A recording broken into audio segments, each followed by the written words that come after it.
Donc bonjour à tous et bonjour à toutes. Nous sommes le mardi 16 juin 2020 et je fais cette vidéo donc pour évoquer un dispositif qui est le dispositif invalidité de l'assurance maladie.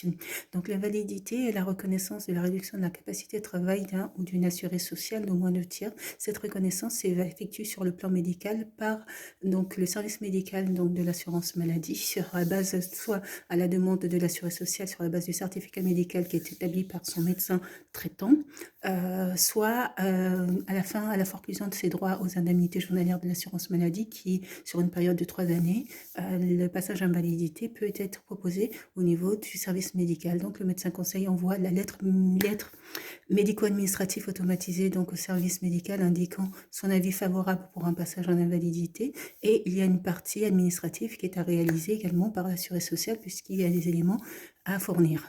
Donc le dispositif invalidité, donc comme j'indiquais, c'est la reconnaissance de la capacité de travail de l'individu, donc de la réduction de la capacité de travail de l'individu. Donc ça ouvre droit à une pension d'invalidité pour son invalidité qui peut être cumulée dans certaines situations avec un autre revenu, dont notamment le revenu salarié pour ceux qui poursuivent une activité.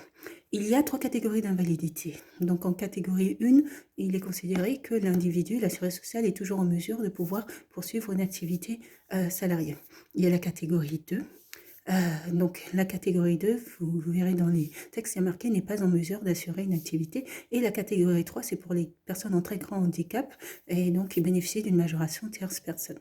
Mais dans la réalité, en fait, l'assurance maladie n'interdit pas aux bénéficiaires de la pension d'invalidité de travailler dès lors où l'employeur est favorable. Et ça, peu importe la catégorie d'invalidité, dès lors où le cadre de travail peut être adapté à l'handicap de la personne.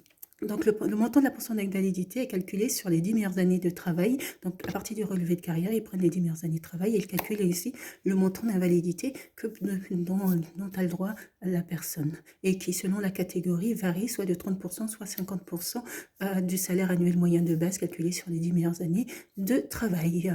Donc voilà pour le dispositif invalidité. Et donc ce dispositif invalidité peut être cumulé bien sûr avec des revenus salariés.